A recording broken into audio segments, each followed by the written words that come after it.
आज गांधी परिवार का अमेठी लोकसभा क्षेत्र से न लड़ना इस बात का संकेत है कि प्रधानमंत्री मोदी जी के दिशा निर्देश में, उनके नेतृत्व में अमेठी में जो बहुमुखी विकास हुआ है, उस विकास के चलते आज अमेठी की जनता ये पूछ रही है कि अगर 5 साल भारतीय जनता पार्टी के सांसद द्वारा अभूतपूर्व विकास संभव हुआ अमेठी में, तो अगर 5 साल में, जिसमें 2 साल कोरोना के थे, अगर भारतीय जनता पार्टी के सांसद और सरकार के लिए ये संभव रहा, तो 50 साल से और विशेषतः 15 साल लापता रहने के बाद इतनी पीढ़ियों की हानि गांधी परिवार ने अमेठी लोकसभा क्षेत्र में क्यों की? आज का दिन अमेठी की जनता का जीत का दिन है। इन 3 वर्षों में मैंने स्वयं देखा कि चाहे वो प्रशासनिक कार्य हो या रायबरेली की जनता की दरकार हो, कांग्रेस का शीर्ष नेतृत्व रायबरेली में जनता की सेवा के लिए उपस्थित नहीं था।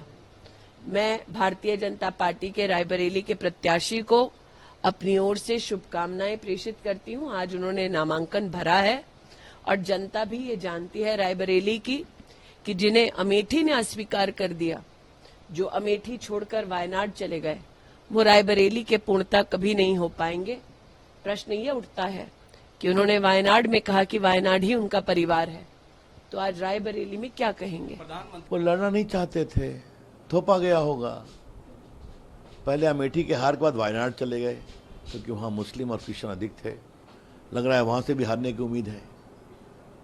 तो अमेठी जहां से उनके पिताजी लड़े, स्वर्गीय राजीव गांधी, जहां से उनके चाचा लड़े संजय गांधी, आपने लड़े 4-5 बार, क्यों छोड़ दिए? तो रायबरेली भी लगता है दबाव में ही गए हैं। चलिए, उनकी पार्टी उनको कहां से लड़ाती है उनका विषय है, लेकिन हार की हिचक, हार का डर उनके सामने है। इसलिए डर था कि बताइए, जो व्यक्ति प्रधानमंत्री को चैलेंज कर रहा है रोज, ऐसी भाषा जो शर्मनाक भाषा है, वो अपने पुरानी कॉन्स्टिट्यूंसी से लड़ने में डरते हैं।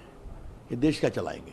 हाँ, देखो, कांग्रेस के लीडर्स बहुत शोर मचा रहे थे कि बहुत बड़ा सरप्राइज देने वाले हैं। सरप्राइज क्या है? खोदा पहाड़ निकले पप्पू, ये सरप्राइज है उनका। क्योंकि उनको भी अच्छी तरह मालूम है कि चाहे अमेठी हो चाहे रायबरेली हो, अमेठी और रायबरेली के जो सामंती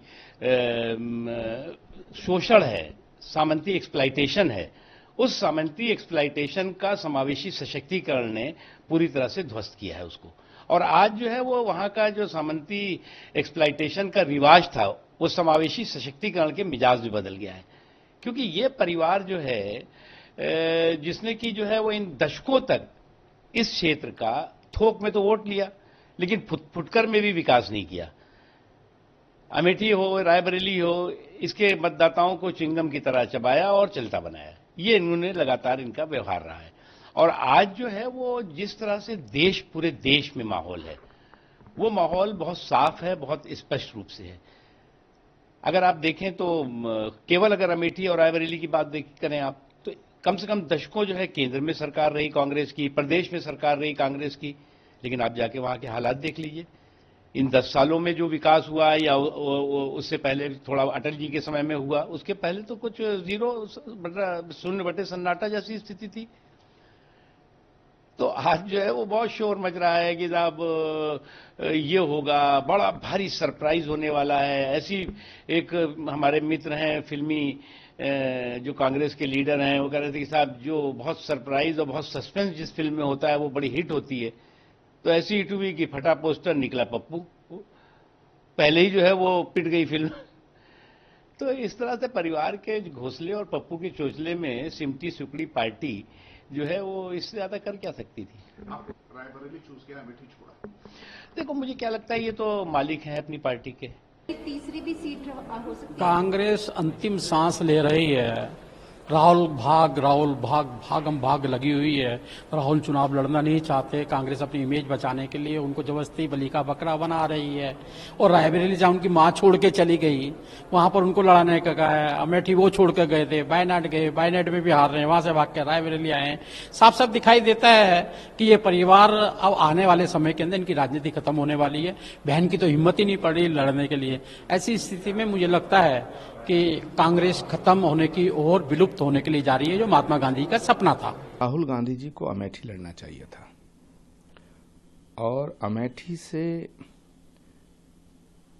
भागना कांग्रेस के पूरे कार्यकर्ताओं में ये मैसेज जाएगा, पूरे देश में ये मैसेज जाएगा कि जो आदमी रोज नरेंद्र मोदी को चुनौती देता था, रोज अपने कांग्रेस के कार्यकर्ताओं से कहता था, रोज देश की जनता से कहता था डरो मत, डरो मत, वो खुद डर गया।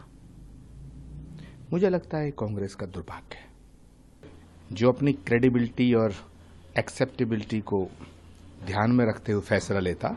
तो अगर राहुल गांधी को अमेठी छोड़ना था तो फिर तो बनारस मोदी जी के सामने लड़ना चाहिए था।